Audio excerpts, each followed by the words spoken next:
بسم اللہ الرحمن الرحیم والعصر ان الانسان لفی خسر الا الذین آمنوا وعملوا الصالحات وتواصوا بالحق وتواصوا بالصبر۔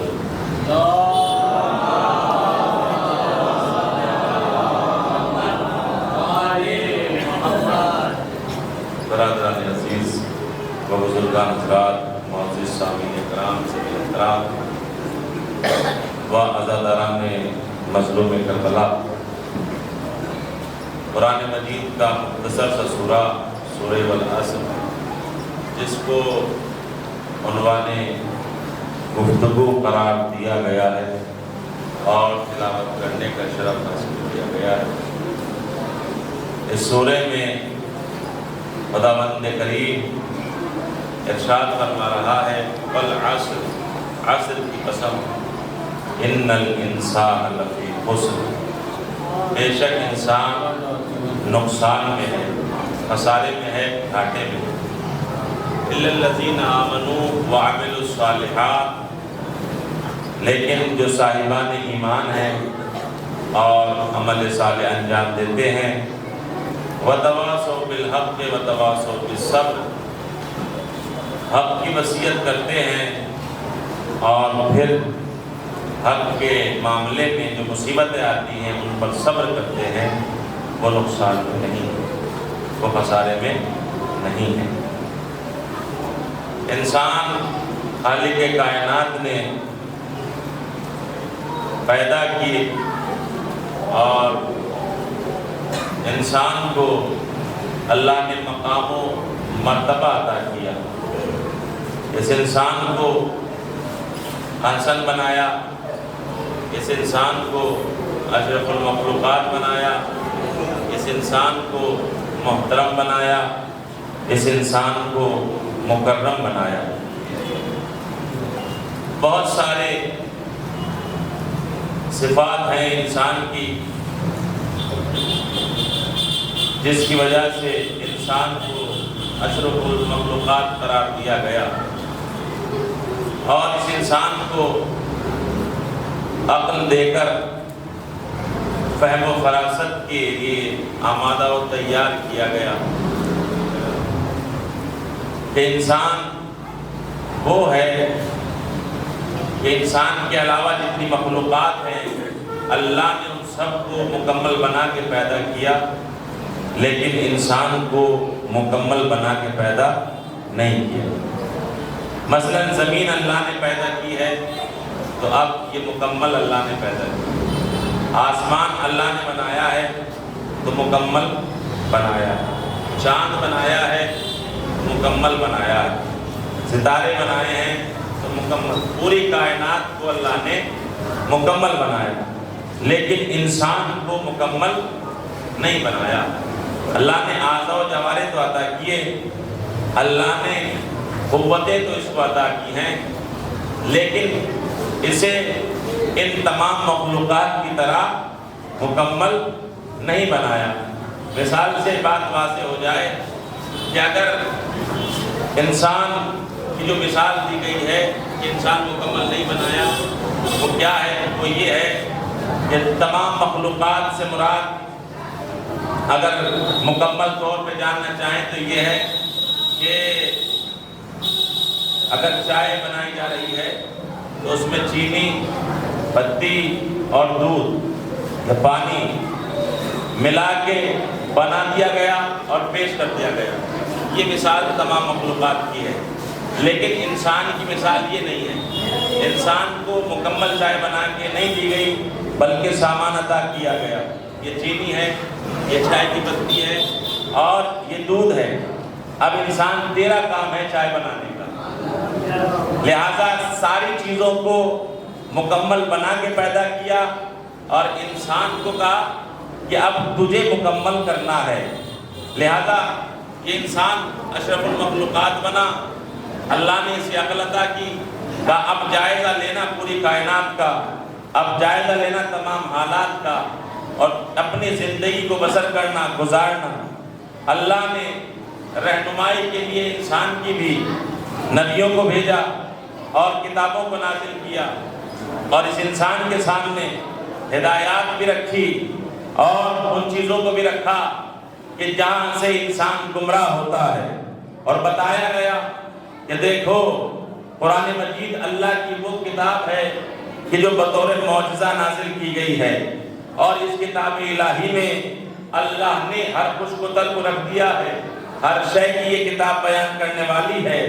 اس کتاب میں عبادت کا تذکرہ بھی ہے، اس کتاب میں شجاعت کا تذکرہ بھی ہے، اس کتاب میں سخاوت کا تذکرہ بھی ہے، اس کتاب میں انبیاء کے تذکرے بھی ہیں، اس کتاب میں یہ بھی ہے کہ نعمتیں کیسے نازل ہوتی ہیں، اس کتاب میں یہ بھی ہے کہ عذاب کیسے نازل ہوتے ہیں۔ اب جو ہمارا مسئلہ چل رہا تھا خدا پسندی اور خود پسندی کا، وہ یہ تھا انسان کے لیے کاوش و کوشش اور جد و جہد یہ ہے کہ انسان نجات چاہتا ہے، انسان ہدایت چاہتا ہے، انسان خطرات سے بچنا چاہتا ہے۔ اگر انسان خطرات سے بچنا چاہتا ہے، عذاب سے بچنا چاہتا ہے، تو پھر اسے یہ غور کرنا ہے کہ عذاب آنے کا سبب کیا رہا۔ سبب کو جانے، اپنے آپ کو خطرات سے محفوظ رکھے، اپنے آپ کو عذاب سے بچائے۔ لہذا جن قوموں پر عذاب آیا قرآن نے ان کو بیان کیا، یہ قوم عاد ہے، یہ قوم سمود ہے، یہ قوم موسیٰ ہے، یہ قوم لوط ہے، یہ اصحاب حدود ہیں۔ لہذا یہ وہ قومیں ہیں، یہ وہ گروہ ہیں، یہ افراد ہیں کہ جن پہ عذاب نازل ہوا ہے۔ لہذا ان کے حالات کو پڑھا جائے، مطالعہ کیا جائے، اور اس مطالعے میں جانا جائے کہ عذاب تو ان قوموں پہ آیا ہے، لیکن عذاب کے آنے کے اسباب کیا ہیں۔ تو قوم موسیٰ وہ قوم تھی کہ جس پہ اللہ نے سب سے زیادہ انعام بھی پیش کیا اور سب سے زیادہ عذاب بھی اسی قوم پہ نازل کیا۔ تو جو انعام آنے کے اسباب ہیں وہ کیا ہیں، اور جو عذاب آنے کے اسباب ہیں وہ کیا ہیں۔ تو جو عذاب آیا تھا اس قوم پر، تو پہلی ایک صفت بیان کی گئی تھی، پہلا ایک سبب بیان کیا گیا تھا خدا پسندی کے مقابلے پر قوم بنی اسرائیل خود پسندی اختیار کرتی تھی، یعنی اللہ کسی شے کے کرنے کا عمل دیتا تھا، اور یہ قوم بنی اسرائیل والے اس حکم خدا کے مقابلے میں اپنی مرضی، اپنا خیال، اپنی سوچ، اپنی بات کو سامنے رکھ دیتے تھے۔ مثلا اللہ نے کہا کہ دریا میں راستہ یہ دیتے ہیں، آپ اس سے گزر جاؤ، یہ کہنے لگے ایک راستے سے کام نہیں چلے گا، 12 خاندان ہیں تو 12 راستے ہونے چاہیے۔ اللہ نے کہا لیجیے پتھر سے ہم چشمہ جاری کر دیتے ہیں، آپ سیراب ہوتے رہنا، آپ تشنگی کو ختم کرتے رہنا، آپ اپنی پیاس کو بجھاتے رہنا۔ کہنے لگے ایک چشمے سے کام نہیں چلے گا، 12 خاندان ہیں تو 12 چشمے الگ الگ ہونے چاہیے۔ لہذا اللہ ان کو حکم دیتا رہا، اور یہ اللہ کے حکم کے سامنے اپنے حکم کو آگے رکھتے رہے، یعنی جو خدا کو پسند تھا یہ اس کا انکار کرتے رہے، اور جو انہیں پسند تھا اس کو اقرار کرتے رہے اور اس کو آگے رکھتے رہے۔ اللہ نے کہا کہ حکم خداوندی کے سامنے اگر تم اپنے حکم کو لاؤ گے تو پھر اللہ خود پسندی کو دوست نہیں کرتا، لہذا عذاب نازل کیا گیا۔ تاریخ یہ کہتی ہے اور قرآن یہ کہتا ہے کہ نہ جانے کتنے عذاب قوموں پر آئے ہیں، اور ان قوموں کے عذاب آنے کے جو اسباب ہیں وہ بھی مختلف ہیں، لیکن قوم بنی اسرائیل پہ جو عذاب آیا ہے، قوم بنی اسرائیل کی خود پسندی کی وجہ سے عذاب آیا۔ اور آج میں آپ کو بتاتا ہوں دوسری صفت کہ قوم بنی اسرائیل پر کیوں عذاب آیا ہے۔ ایک صلوات پڑھیں آپ حضرات۔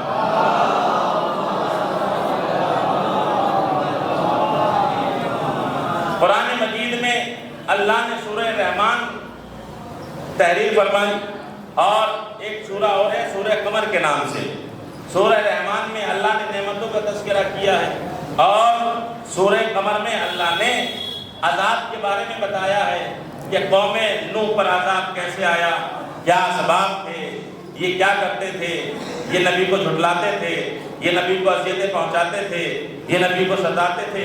وہ سارے معاملات سورہ قمر کے اندر اللہ نے تحریر فرمائے، اور یہ عذاب آنے کے اسباب سب تحریر کرنے کے بعد اللہ نے کہا فَهَلْ مِن مُدَّكِرٍ، کون ہے تم میں سے جو نصیحت حاصل کرے؟ بار بار جیسے سورہ رحمان میں کہا گیا فَبِأَيِّ آلَاءِ رَبِّكُمَا تُكَذِّبَانِ، اللہ نے نعمت کا تذکرہ کیا، مثلا اللہ نے باغات جنت کا تذکرہ کیا تو فوراً کہا فَبِأَيِّ آلَاءِ رَبِّكُمَا تُكَذِّبَانِ، تم اللہ کی کس کس نعمت کو جھٹلاؤ گے۔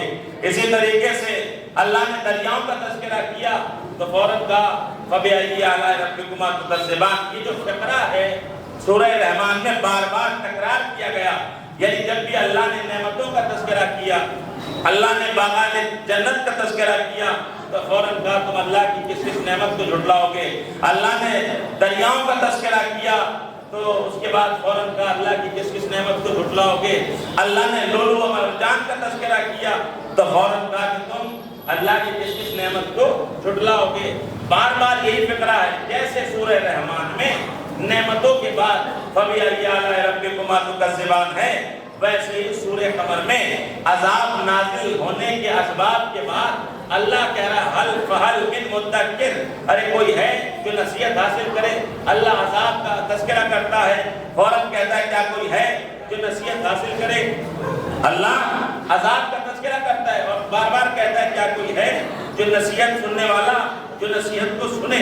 لہذا سورہ رحمان میں نعمتوں کے بعد اللہ کہہ رہا ہے فَبِأَيِّ آلَاءِ رَبِّكُمَا تُكَذِّبَانِ، اور سورہ قمر میں عذاب نازل کرنے کے اسباب کے بارے میں جو ذکر کیا ہے اس کے بعد کیا کہتا ہے فَهَلْ مِن مُدَّكِرٍ، آیا کوئی ہے جو اس واقعے سے ہدایت حاصل کرے، نصیحت حاصل کرے۔ لہذا جناب نوح کی جو قوم تھی وہ جناب نوح کی تبلیغ کرنے کے باوجود نبی پہ ایمان نہیں لا رہے تھے۔ جناب نوح تبلیغ کرتے تھے، جناب نوح سمجھاتے تھے۔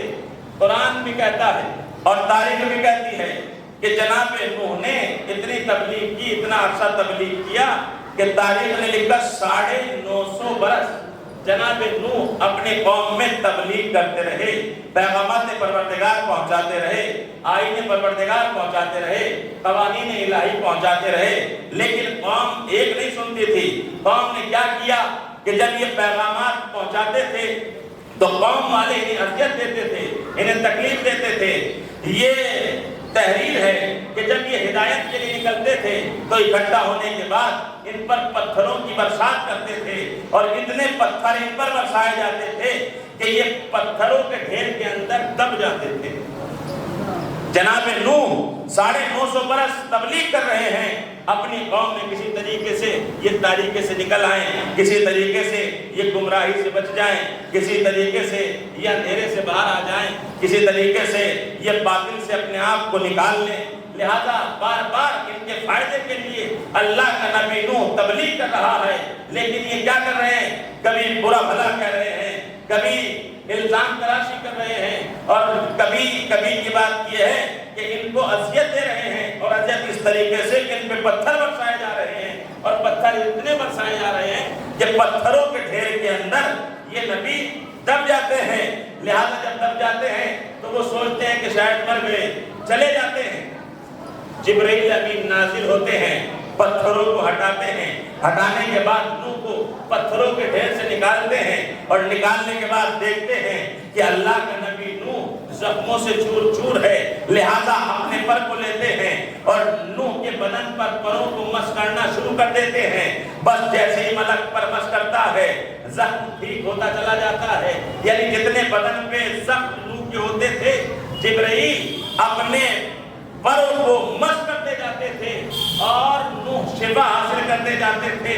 آپ نے توجہ نہیں کی، آپ نے غور نہیں کیا، ارے نبی ہیں جناب نوح، اگر زخمی ہو جاتے ہیں تو شفا کے لیے ملک آتا ہے، لیکن اللہ اکبر عظمتیں حسین تو دیکھیے، جب حسین کی ولادت ہوتی ہے تو فدرس بغیر بالوں پر بھی آتا ہے، اور آنے کے بعد میں نبی سے بتایا جاتا ہے یہ وہ فرشتہ ہے جس پر اللہ کا عطاب ہوا ہے، اس کے پاس بالوں پر نہیں ہے، کا کس لیے آیا ہے؟ کا شفا کے لیے آیا ہے۔ تو نبی یہ نہیں کہتے حسین کے بدن سے مس کر دو، بلکہ کہتے ہیں حسین کے جھولے سے مس کر دو۔ صلوات پڑھے بر محمد و آل محمد۔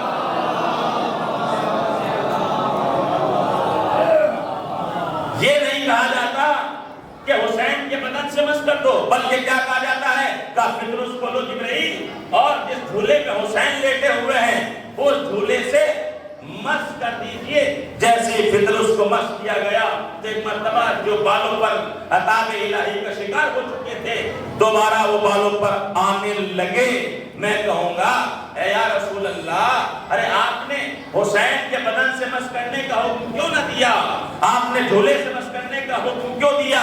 کہا عجب نہیں، اللہ کا نبی کہے کہ نبی آخری اس دنیا سے چلے جائیں گے، دروازہ نبوت بند ہو جائے گا، اور جب امامت کا زمانہ آئے گا تو ایک امام جائے گا، دوسرا جائے گا، تیسرا جائے گا۔ ایک دور ایسا آنے والا ہے کہ جب ہمارا آخری ہادی ہوگا تو پردہ غیبت میں ہوگا، لیکن پردہ غیبت میں ہونے کے ساتھ ساتھ جو اثنا عشری افراد ہیں، جو حسین کے چاہنے والے ہیں، جو حسین کے عزادار ہیں، جو حسین سے محبت رکھتے ہیں، لہذا حسین نہ ہوں گے لیکن حسین کے جھولے کی شبیہ ضرور بنائیں گے، جھولے کی شبیہ بنائیں گے، اور جو منتیں اور دعائیں ہوں گی جھولے کو سامنے رکھ کے وہ مانی جائیں گی۔ لہذا جب ملک آتا ہے نبی کے پاس تو جھولے سے مس کر دیا جاتا ہے، اور آنے والوں کو بتا دیا جاتا ہے دیکھو دیکھو حسین اس وقت موجود نہیں ہوں گے، لیکن حسین کے جھولے کی شبیہ بنانا،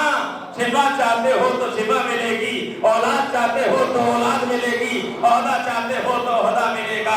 صلوات پڑھے بر محمد و آل محمد۔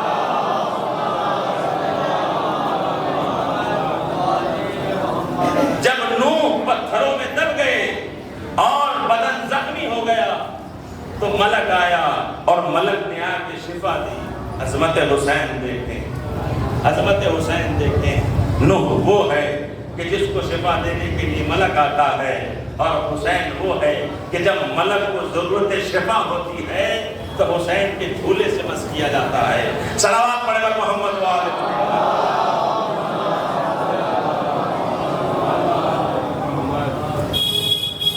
آج تیسری ماہ محرم الحرام، میں نے اب تک پیچھے تک نہیں کہا کہ آپ آگے آ جاؤ، لیکن آج میں ایسی بات آپ لوگوں کے سامنے بتانے والا ہوں کہ جو شعور رکھتے ہیں سمجھ جائیں، اور پھر انشاءاللہ جو یہ بے ترتیبی ہے وہ ختم ہو جائے گی۔ صلوات پڑھیں۔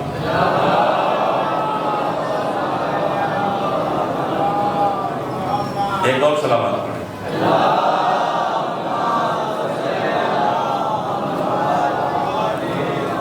میں نے جو موضوع رکھا ہے وہ ابھی میں آپ کو انبیاء کے زمانے کے جو قومیں تھیں ان کے بارے میں بتا رہا ہوں، ٹھیک ہے نا، لیکن آپ اپنے اوپر منتخب کریں گے۔ ابھی میں نے نام نہیں لیا آپ لوگوں کا، لیکن آپ سوچیں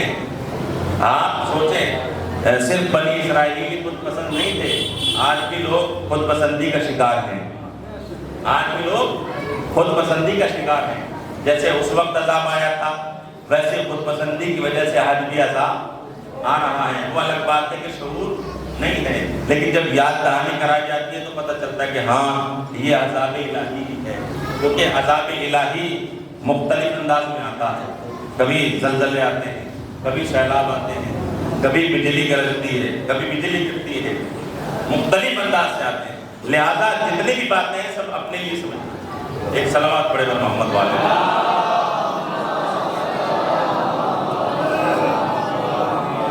تو سورہ قمر میں اللہ نے عذاب کا تذکرہ کیا اور سبب بے عذاب بتلایا، اور پھر بار بار کہا فَهَلْ مِن مُدَّكِّرٍ، کیا کوئی ہے جو اس سے نصیحت حاصل کرے؟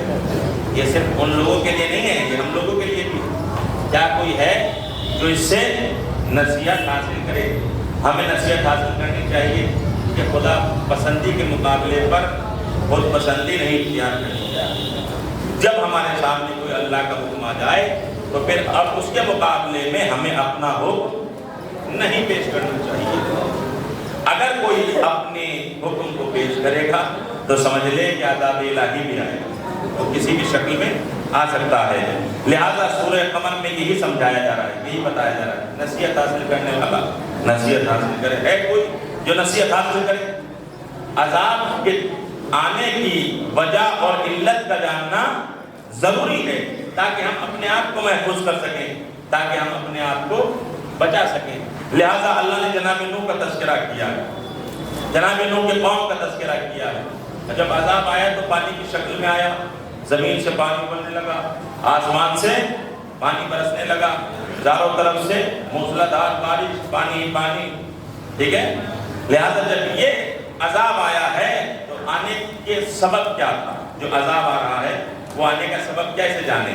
تو عذاب قوم نوح پہ بھی آیا اور عذاب قوم بنی اسرائیل پہ بھی آیا۔ اب کیونکہ بنی اسرائیل کا تذکرہ قرآن میں زیادہ ہے تو ان کے حالات ہمارے لیے زیادہ نمونے عمل ہیں، لہذا اللہ نے کہا کہ ہم نے ان پہ نعمتیں نازل کی ہیں۔ قوم بنی اسرائیل پہ اللہ نے کیا کہا؟ ہم نے ان پہ نعمتیں نازل کی ہیں۔ انہوں نے بدلے میں کیا کیا؟ مثلا اللہ نے ان کے اوپر رزق نازل کیا، انہوں نے رزق کی توہین کرنا شروع کر دیا۔ اللہ نے ان کے لیے نعمت کے طور پر تابوت سکینہ کو رکھا، انہوں نے بے حرمتی کرنا شروع کر دی۔ اللہ نے ان کے لیے باب حتہ کو قرار دیا کہ آپ جب اس میں داخل ہو تو حتتن کہتے ہوئے داخل ہونا۔ جب یہ داخل ہونے لگے تو حتتن نہیں کہہ رہے تھے بلکہ ہنتتن کسے کہتے ہیں؟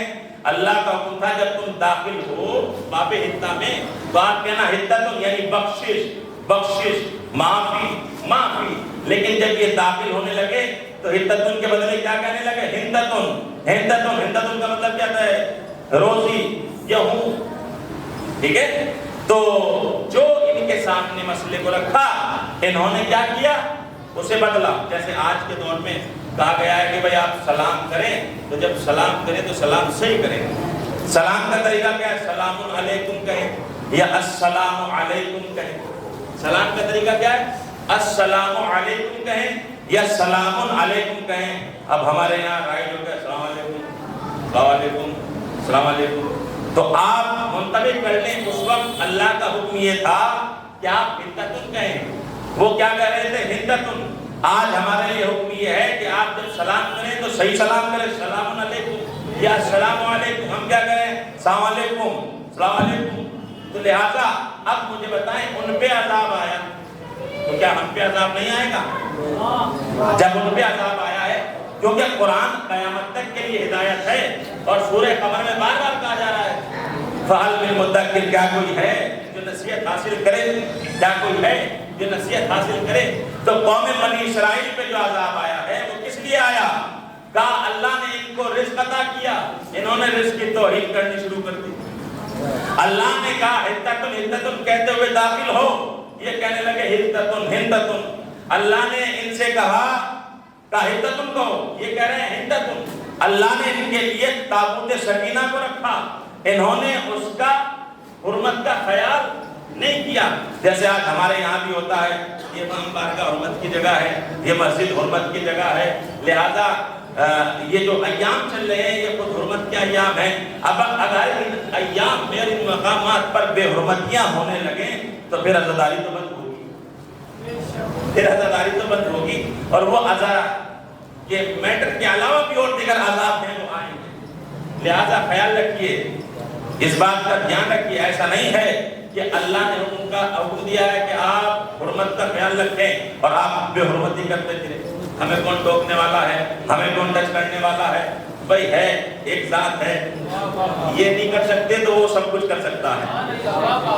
اگر ہم کچھ نہیں کر سکتے، ہم کچھ نہیں کہہ سکتے، ٹوک نہیں سکتے، تو پھر وہ ہے ٹوکنے والا جس کی لاٹھی میں آواز نہیں ہے، عذاب نازل کر دیتا۔ لہذا قوم بنی اسرائیل پر عذاب کیوں آیا؟ کیونکہ اللہ نے رزق عطا کیا، توہین کی۔ اللہ نے باب حتہ کے لیے کہا ہنتتن کہو، ہنتتن کہنے لگے۔ اللہ نے تابوت سکینہ ان کی برکت کے لیے رکھا، انہوں نے بے حرمتی کرنا شروع کر دی۔ جیسے آج ہمارے یہاں باعث برکت حدیث قصہ آئے نہیں ہے؟ بھائی جب ہم کوئی کام کا آغاز کرتے ہیں تو کیا کرتے ہیں؟ حدیث قصہ کی تلاوت۔ نیا مکان بنایا ہے، بسم اللہ پہلے حدیث قصہ۔ اگر کوئی دکان لی ہے تو پہلے حدیث قصہ۔ اگر کوئی کاروبار شروع کرنا چاہتے ہیں حدیث قصہ۔ اگر کوئی نیک کام کرنا چاہتے ہیں حدیث قصہ۔ اب حدیث قصہ باعث برکت کیوں ہے؟ کیونکہ اس میں اہل بیت کے پاکیزگی کا تذکرہ ہے۔ لہذا جب پاکیزگی کا تذکرہ ہو تو اس میں کہا جاتا ہے کہ صلوات پڑھو،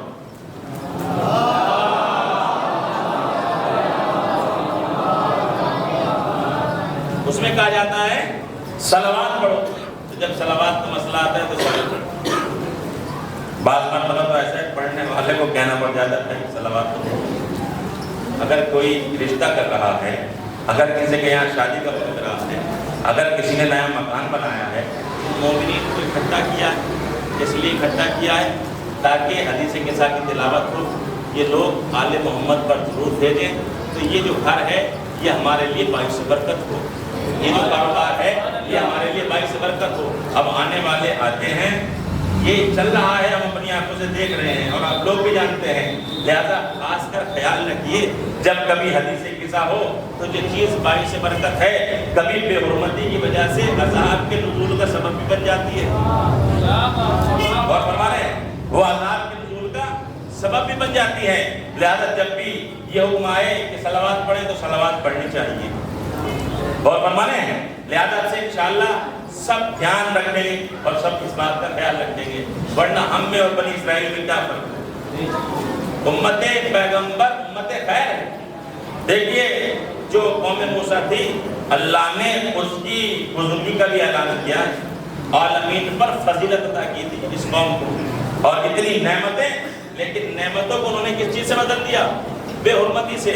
رزق دیا تو توحید کرنے لگے، عدتن کہا گیا تو عدتن کہنے لگے، تابوت سکینہ باعث برکت کے لیے ان کے ساتھ رکھا، یہ کیا کرنے لگے؟ بے حرمتی کرنے لگے۔ لہذا اس بات سے ہمیں یہ پتا چلا، اس بات سے ہمیں یہ اندازہ ہوا ہے کہ اللہ کا جو عذاب آتا ہے وہ بے عملی پر نہیں آتا، بے ادبی پر آتا۔ اللہ کا جو عذاب نازل ہوتا ہے وہ بے عملی پر نہیں، بے ادبی پر۔ ایک اور مثال آپ کے سامنے پیش کر دوں، خالق کائنات نے جب جناب آدم کا پتلا تیار کیا تو ملائکہ سے کہا کہ سب کے سب سجدے میں چلے جانا۔ جب اللہ کا حکم ہوا تو سب سجدے میں چلے گئے، لیکن شیطان نے سجدہ نہیں کیا۔ اب چھٹے امام جعفر صادق علیہ السلام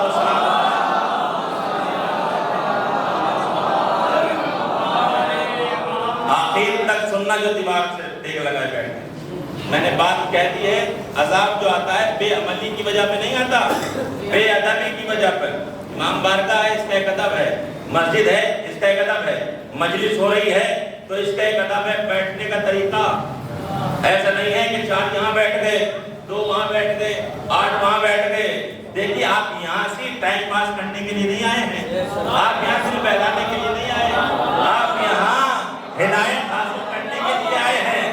تو گمراہی میں، اگر تم گمراہی میں زندگی گزار رہے ہو تو راہ ہدایت پہ آ جاؤ۔ اور فرمانے لہذا عذاب آیا تو بے عملی کی وجہ سے نہیں، بے ادبی کی وجہ سے۔ شیطان موجود تھا، بڑا عمل کرنے والا تھا، بہت بڑا عامل تھا، اتنا بڑا عامل نہ ہوتا تو ملائکہ کی صفوں میں داخل نہ ہوتا۔ اللہ نے کہا سجدہ کرو تو جتنے ملائکہ تھے سب سجدے میں چلے گئے، شیطان نے انکار کیا۔ تو ہمارا چھٹے امام فرماتے ہیں کہ اللہ نے جب شیطان سے سوال کیا کہ تو نے سجدہ کیوں نہیں کیا تو کیا کہتا ہے؟ کہ مجھے آدم کے احترام سے ذرا معاف کیجیے، مجھے تعظیم آدم سے بخش دیجیے، مجھے احترام آدم سے رہنے دیجیے۔ اسے مٹی سے بنایا ہے، مجھے آگ سے بنایا ہے، اور آگ مٹی سے افضل ہوتی ہے۔ لہذا جب اس نے اس بات کو پیش کیا تو اللہ نے کہا کہ سجدہ کیوں نہیں کیا؟ کہا مجھے احترام آدم سے معاف کر، مجھے تعظیم آدم سے معاف کر۔ ایک سجدے کا حکم دے رہا ہے، اے میرے مالک، اے میرے پروردگار، اے میرے خدا، میں ساری زمین کو سجدوں سے بھر دوں گا، میں ساری زمین کو سجدوں سے بھر دوں گا، اور ایسے اعمال انجام دوں گا نہ مجھ سے پہلے کسی نے دیے، نہ میرے بعد کوئی ایسے اعمال انجام دے گا۔ غور فرما رہے ہیں؟ لہذا چھٹے امام فرماتے ہیں کہ اس نے بارگاہ پروردگار میں کہا کہ مجھے احترام آدم سے معاف کر، مجھے تعظیم آدم سے بخش دے، معاف کر۔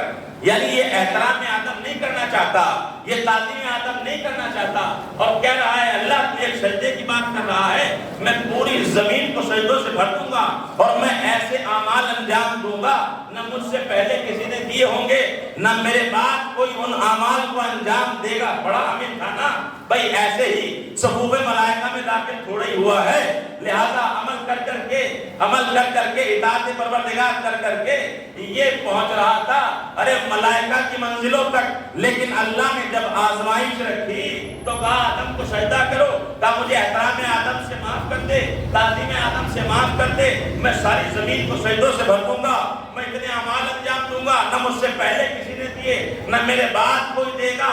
لہذا امام کہتے ہیں کہ اسے جو سزا ملی ہے نا یہ بے عملی کی بنا پہ نہیں ملی، بے ادبی کی بنا پہ ملی ہے۔ صلوات بڑے بڑے محمد و آل محمد۔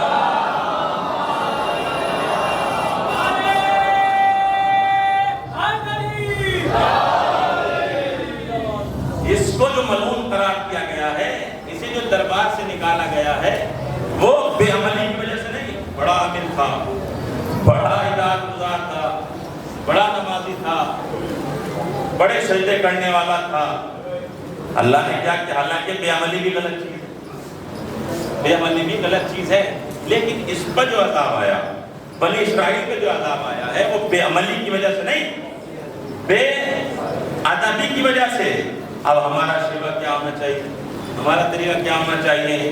کہ ہمیں بھی اس بات کا خیال رکھنا چاہیے جیسے دربار خداوندی سے یہ شیطان کو باہر نکال دیا گیا، ویسے ہی کہیں دربار خداوندی سے ہمیں نہ باہر کر دیا جائے، کیونکہ آج کل بے عملی تو ہے ہی ہے، بے ادبی بہت زیادہ ہے، نماز نہیں پڑھتے، روزہ نہیں رکھتے، سینہ تان کیا جاتا ہے، ہمیں کون روک سکتا ہے، ہمیں کون منع کر سکتا ہے؟ تو بھائی میں کہتا ہوں کہ اللہ نے قرآن مجید میں سورہ قمر میں بتایا ہے کہ بے عملی کی بنا پہ عذاب نہیں آتا، بے ادبی کی بنا پہ عذاب آتا ہے۔ لہذا محرم کا بھی خیال رکھنا چاہیے، امام بارگاہ کی حرمت کا بھی خیال رکھنا چاہیے، مجلسوں کی حرمت کا بھی خیال رکھنا چاہیے۔ مسلسل دیکھ رہا ہوں کئی سالوں سے محرم میں جھگڑے، محرم میں فساد، محرم میں لڑائی، وہ جان لیں، غور کر لیں، جنہوں نے ایسا کیا توبہ کریں، استغفار کریں، اور آگے افراد جو ہیں جرأت مند نہ ہو لڑائی جھگڑے کے لیے، اپنے اندر جرأت نہ پیدا کرے۔ کیوں؟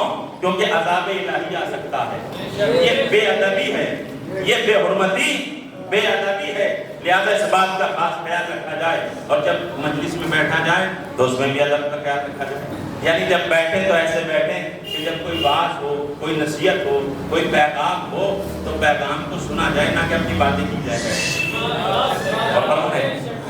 لہذا اس کا انداز کچھ اور ہوتا ہے، دقت ہے، پریشانی ہے، کسی کو بیٹھ سکتا ہے، دیکھ لگا کے بیٹھ سکتا ہے، کوئی مسئلہ نہیں، کوئی دقت نہیں، لیکن یہاں آیا ہے تو کچھ لے کے جائے، یہاں آیا ہے تو وقت ضائع اور برباد نہ کرے، کچھ لے کے جائے۔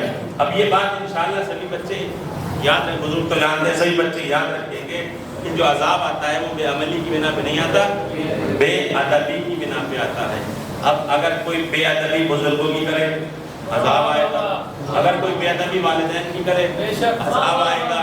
کوئی یہ نہ سوچے کہ کما میں رہا ہوں، باپ تو کچھ کر نہیں رہا، ماں تو کچھ کر نہیں رہی، اب لہذا جب کوئی سوال کرتا ہے تو آپ انہیں جھڑک دیتے ہیں، جب انہیں جھڑکا جاتا ہے تو پھر کیا ہوتا ہے؟ یہ نہ سوچیں کہ ہماری کمائی کئی ہزار میں ہے، اگر والدین کی بے حرمتی کرو گے تو سب ختم ہو جائے گا۔ بے حرمتی یعنی بے ادبی کی وجہ سے نبیوں کے یہاں سے نعمتیں سلب کر لی گئی ہیں۔ آپ جانتے ہیں جناب یوسف نے کیا مسئلہ پیش آیا تھا؟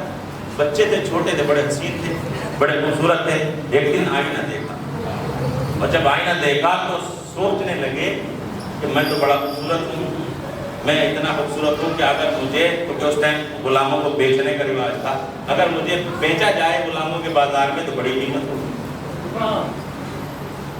یوسف صرف یوسف نہیں ہے بلکہ اللہ کے نبی ہے، چاہے بچپنا ہو۔ یہ خیال کیا، آئینے کو دیکھا، اپنی شکل کو دیکھا، بڑا خوبصورت، پھر کیا سوچا کہ اگر بازار میں بیچا جائے تو بڑی قیمت ہوگی، یہ سوچا تھا، اللہ نے ویسے ہی کر دیا، لیکن جب بکے تو بہت معمولی قیمت پہ بکے۔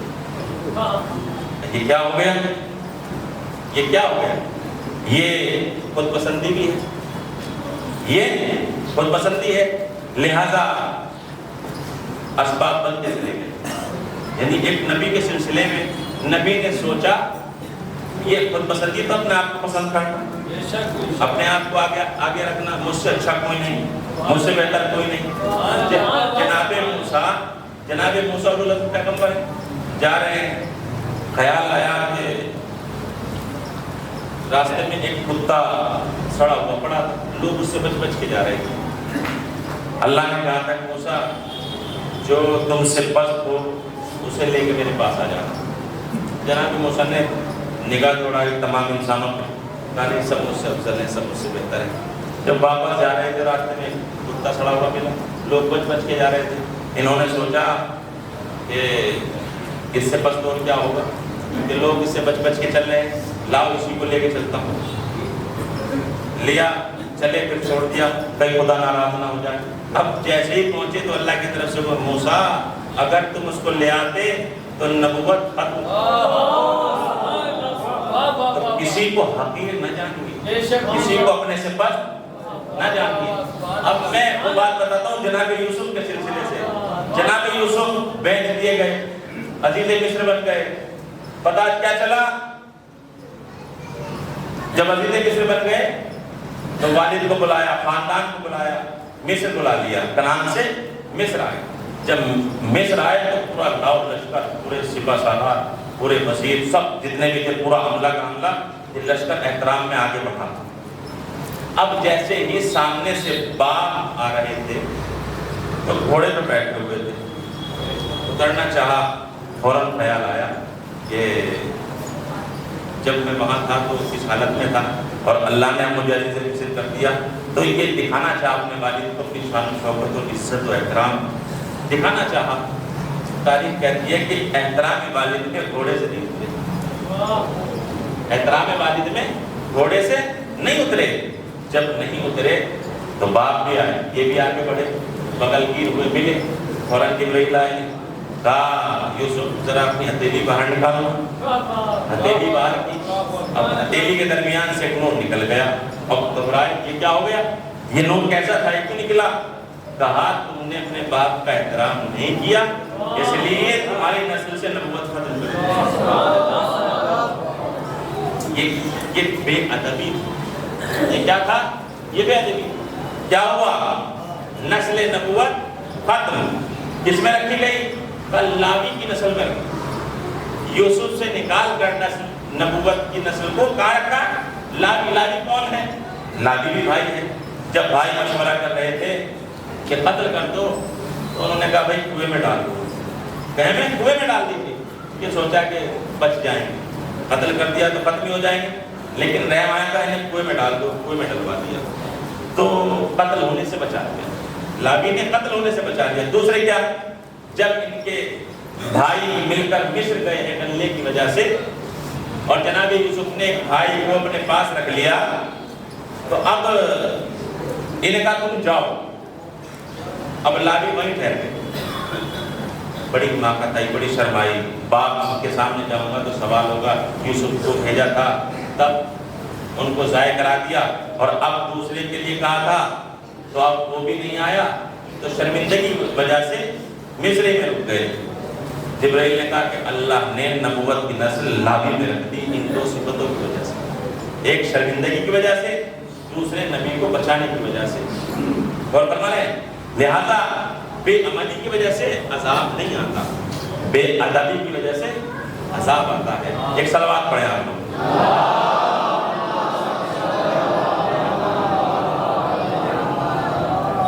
حالانکہ اس کے بعد بھی بے ادبی کا اور ادب کا تذکرہ ہے نبیوں کے سلسلے سے۔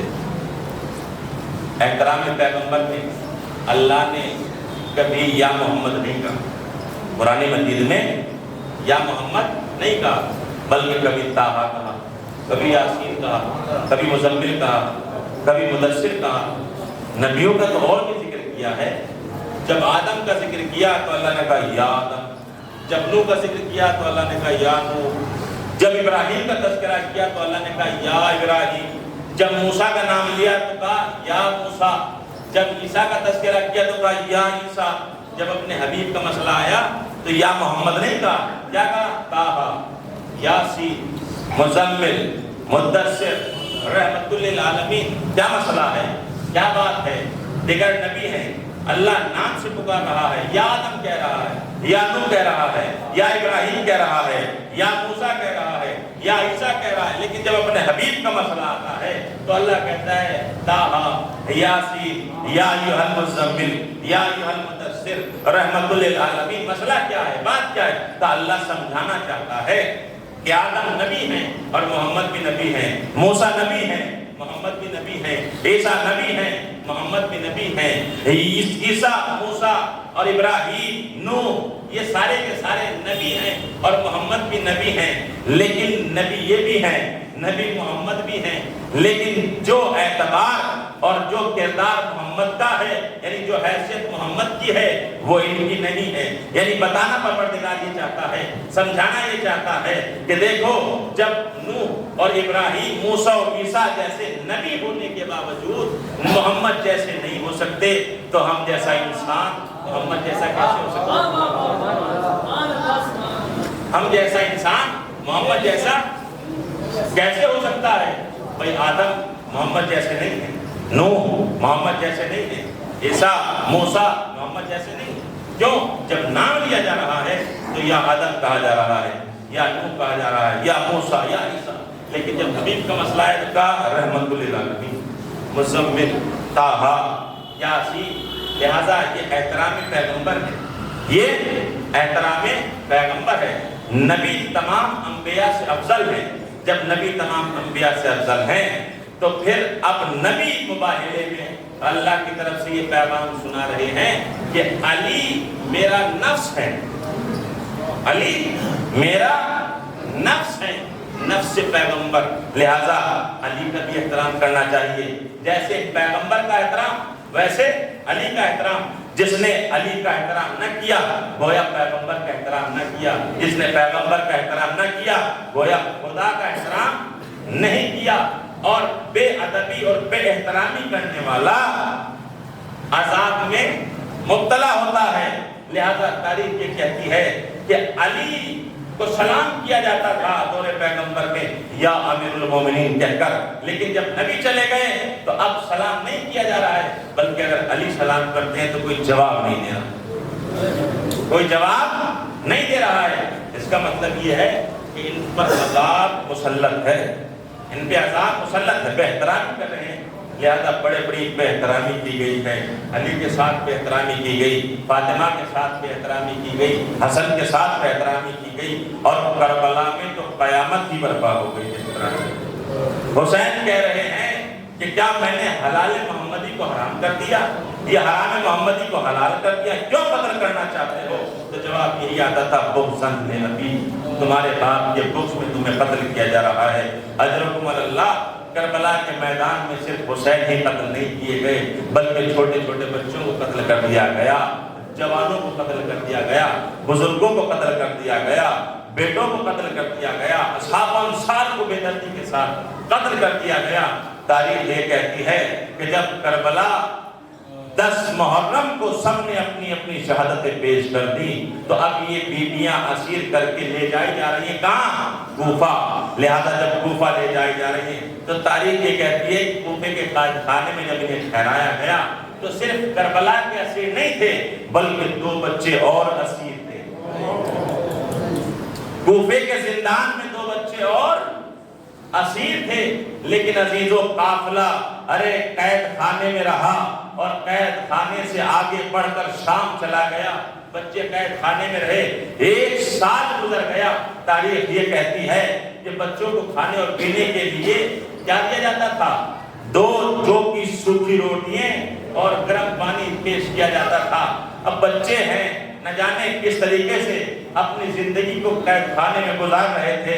تاریخ یہ کہتی ہے جب 1 سال گزر گیا، عرصہ گزر گیا تو ایک مرتبہ ایک بھائی دوسرے بھائی سے کہنے لگا گا کیا ساری زندگی اس قید خانے میں ہی گزرے گی؟ چلو تھوڑی کوشش کر لیتے ہیں، یہ جو زندان بان ہے اس سے اپنا ذرا تعارف کرا دیتے ہیں، شاید اسے رحم آ جائے، شاید یہ ہمارے جنت کا چاہنے والا ہو، شاید یہ ہمارے نبی کا چاہنے والا ہو۔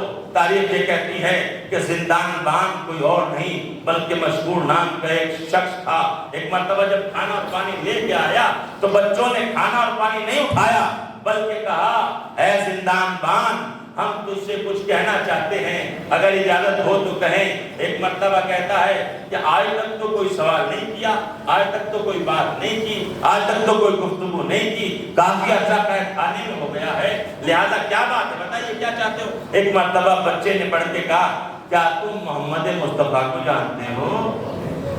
مشکور سے کیا کہا ایک بھائی نے؟ کہا کیا تم محمد مصطفیٰ کو جانتے ہو؟ کہا ہاں، کیوں نہیں جانتے، ان کا کلمہ پڑھتا ہوں، اللہ کے نبی ہیں، آخری پیغمبر ہیں، کائنات میں سب سے افضل ہیں۔ ایک مرتبہ پھر بچے نے کہا کیا جعفر طیار کو بھی جانتے ہو؟ کہا جعفر طیار کیوں نہیں جانتے، ارے رسول کے بھائی ہیں چچا صاحب، ارے ان کے بازو پتہ ہو گئے تو اللہ نے دو پر عطا کیے ہیں، اڑتے ہیں ان پروں کے ذریعے سے، بڑی معزز شخصیت ہے۔ کہا اچھا، کیا علی بن ابی طالب سے بھی واقف ہو؟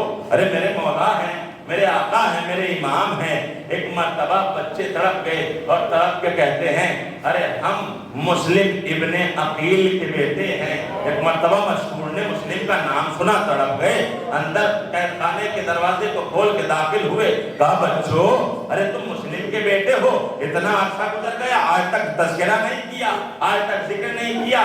کہا ڈرتے تھے ذکر کرنے سے، بتانے سے ڈرتے تھے، اب بتا دیا کیا؟ کہا بچوں ایسا ہے، میں تمہیں آزاد کی دیتا ہوں، لیکن شرط یہ ہے کہ اپنے نانا سے روز محشر میری شفاعت کرا دینا۔ میں نے جو مجھ سے خطا یا غلطی ہوئی ہے وہ انجانے میں ہوئی ہے، میں نہیں جانتا تھا کہ یہ بچے مسلم کے بچے ہیں، میں نہیں جانتا تھا کہ میں جس کا کلمہ پڑھتا ہوں ارے اس کے خاندان سے تعلق رکھنے والے ہیں، میں جس کو امام مانتا ہوں یہ اس کے نواسے ہیں۔ ایک مرتبہ بچوں کو سینے سے لگایا، بچوں کو پیار کیا، تسلی و تشفی دی، بچوں دیکھو رات کی تاریکی میں دروازہ کھول دوں گا، تم چلے جانا۔ تاریخ یہ کہتی ہے کہ رات کی تاریکی میں ارے مشہور نے دروازہ کھول دیا اور بچے نکل کر چلے گئے۔ ارے باپ کا عالم مسافرت میں کوفے میں یہ عالم تھا کہ جب ساتھ چھوڑ کر چلے گئے تو گلیوں میں بھٹک رہے تھے، پتہ نہیں کون سی گلی کا راستہ کہاں جاتا ہے، یہ تو پھر بھی بچے تھے۔ ارے رات کی تاریکی تھی، رات کا اندھیرا تھا، ارے ننھے معصوم بچے ایک مرتبہ قید خانے سے نکل کے چلے۔ تاریخ یہ کہتی ہے ارے سپاہیوں سے بچتے بچاتے ایک مرتبہ نہر فرات کے قریب پہنچے، ایک مرتبہ ٹھہر گئے اور کیا ایک مرتبہ ایک بھائی دوسرے بھائی سے کہنے لگا، بھیا ارے صبح نمودار ہونے والی ہے، کہیں ایسا نہ ہو کوئی ہمیں دیکھ لے، ارے ہم قید خانے سے آئے ہیں، کہیں سپاہی ہماری جستجو اور تلاش میں نہ ہو، ایسا ہے چلو ارے اس درخت پر بیٹھ جاتے ہیں اور سارا دن اسی میں گزار دیتے ہیں، جب رات کی تاریکی آئے گی پھر ہم اس سے اتریں گے اور یہ سڑک کی طرف رخ کریں گے۔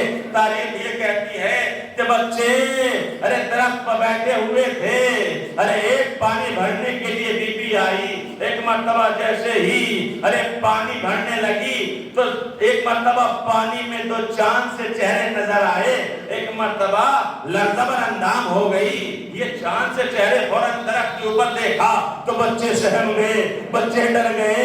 ایک مرتبہ کہتی ہے بچوں ڈرو نہیں، نیچے آؤ اپنا تعارف کراؤ۔ کہا ہم تعارف کرا دیں گے، کیا ہمیں امان ہے؟ کہا ہاں امان ہے، آ جاؤ اپنا تعارف کراؤ۔ اب بچے کہتے ہیں کہ ہم مسلم کے لال ہیں، ہم خاندان رسالت سے تعلق رکھتے ہیں۔ ایک مرتبہ اس بی بی نے بچوں کو لیا اور ایک مرتبہ گھر کی طرف چلی ہے اور جانے کے بعد جو اس کی مالکہ تھی، مالکہ کو جا کے اطلاع دی کہ جو مسلم کے بچے ارے زندان سے فرار ہوئے ہیں میں ان کو لے کر آئی ہوں۔ ارے مومنہ بی بی تھی، ایک مرتبہ بچوں کو بلایا، ارے سینے سے لگایا، بڑا پیار کیا، ارے بچوں کو کھانا اور پانی بھیج دیا، ارے کمرے کو خالی کیا۔ کہا بچوں ارے تھکے ہوئے ہو، ارے پریشان حال ہو، ذرا آرام کر لو، میں جستجو کرتی ہوں کہ تمہیں یہاں سے کیسے مدینہ بھیجا جائے۔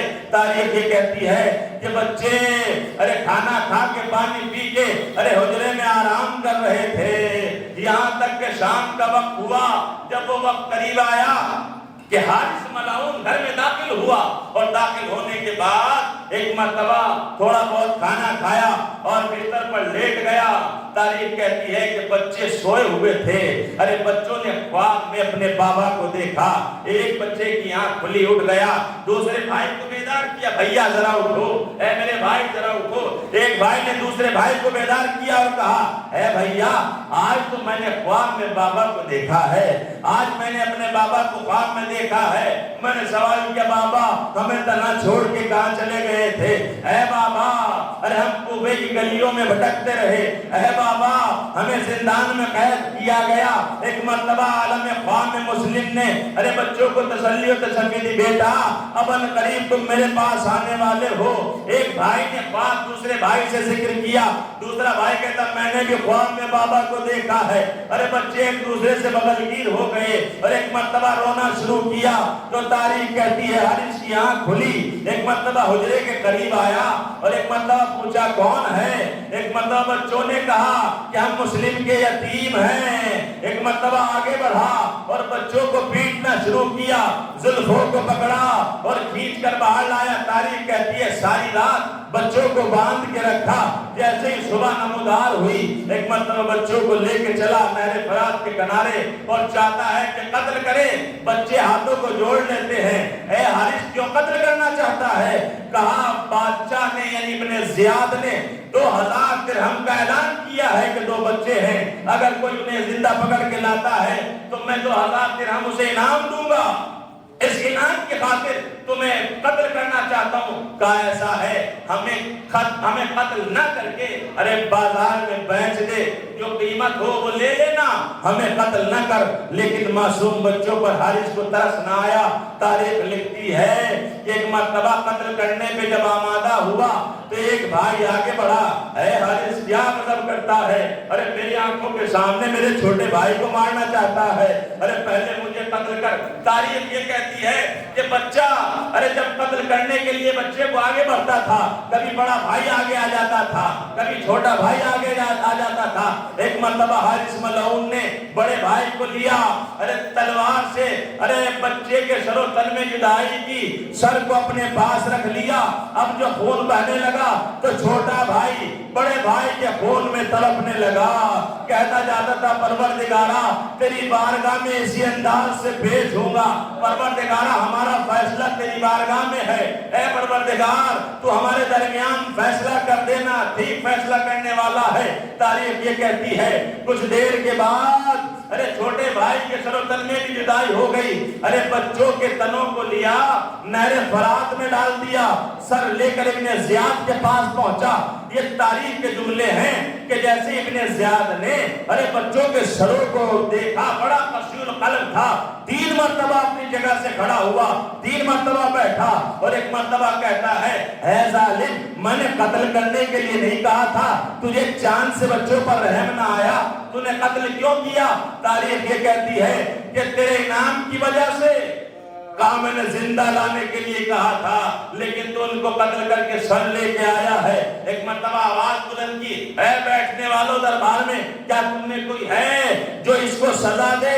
ایک بنی امیہ کا شامی شخص کھڑا ہو گیا اور کھڑا ہو کے کہتا ہے کہ بتائیے کیا کرنا ہے؟ کہا جائن بچوں کو قتل کیا ہے، تم بھی وہاں جاؤ اور اس کے سر و تن میں جدائی کر دو۔ میں کہوں گا اے جناب مسلم کے بچوں، ارے جو تم نے بارگاہ پروردگار میں دعا کی تھی بڑی جلدی پروردگار نے اسے قبول کر لی، یہ لالچ کی وجہ سے ارے پشرانے مسلم کو قتل کر چکا۔ ارے 2 بچے مسلم کے کوفہ میں آئے تھے، 2 بچے کربلا میں تھے، لہذا کربلا میں جو بچے تھے تاریخ یہ کہتی ہے انہوں نے بھی اپنی جانوں کو امام مظلوم پر قربان کیا، لیکن تاریخ نے لکھا ایک بھائی عبداللہ تھا، اس کی مظلومی کو اس طریقے سے تاریخ نے لکھا کہ جب میدان کارزار میں پہنچا تو بڑے جذبے اور حوصلے کے ساتھ جنگ کر رہا تھا، جنگ کرتے کرتے ایک مرتبہ پیشانی پہ جو پسینہ آیا اور عبداللہ نے چاہا کہ پسینے کو ہاتھ سے صاف کرے تو ہاتھ پیشانی پہ رکھا ہوا تھا، ایک تیر آیا ہاتھ اور پیشانی میں پیوستہ ہو گیا، اب ایک ہاتھ خالی ہے۔ ارے مسلم کا لال ارے کب کب تک جنگ کرتا؟ ایک منزل وہ آئی کہ اس کو بھی شہید کر دیا گیا. 2 بچے کوفہ میں شہید ہوئے, 2 بچے کربلا میں شہید ہو گئے.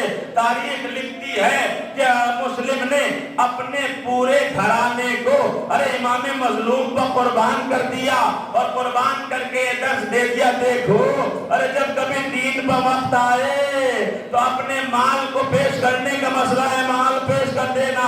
اپنی جان پیش کرنے کا مسئلہ ہے, جان پیش کر دینا. اور اگر اپنی اولاد پیش کرنے کا مسئلہ آئے تو خبردار کنجوسی نہ کرنا, اپنی اولاد کو پیش کر دینا. مسلم نے پورا گھر راہ خدا میں قربان کر دیا. مسلم کی آگے نسل نہیں چلی, جو سرمایہ تھا وہ سب بارگاہ پروردگار میں پیش کر دیا. لیکن کتنے لوگ ایسے ہیں کہ بہت زیادہ کثیر الاولاد ہیں لیکن ان کا تذکرہ کہیں نہیں ملتا.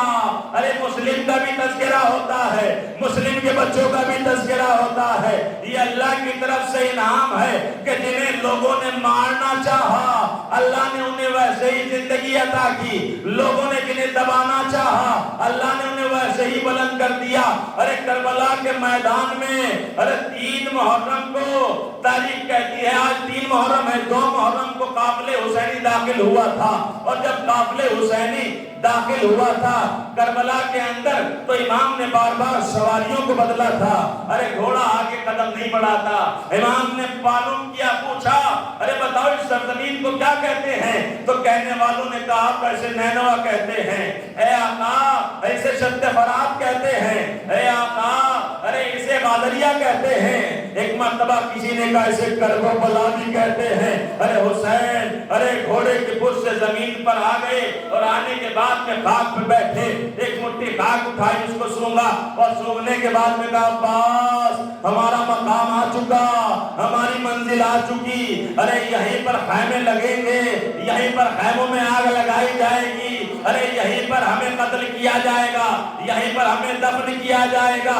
تاریخ یہ کہتی ہے یہ کہہ کے حسین خیمے میں آ گئے. اب جب خیمے میں آئے تو زینب نے ایک مرتبہ ماں جائے سے کہا ماں جائے کیسا علاقہ ہے, کیسی جگہ ہے. میں یہاں جب ہم اترے ہیں تو ایک طوفان کھڑا ہوا, خاک کربلا سکینہ کے سر پہ آ کے رکھی گئی. اے ماں جائے یہ کیسا مقام, کیسی منزل ہے؟ کہا ہے بہن زینب بچپن میں جو وعدہ کیا تھا وہ یہ منزل کربلا ہے. اب آ گئے ہیں تو یہیں پر قربانیاں پیش ہوں گی, یہیں پر ذبح کیا جائے گا, یہیں پر قتل کیا جائے گا. تاریخ کہتی ہے بنی اسد کی مردوں کو بلایا گیا, کہا زمین خریدنا چاہتے ہیں.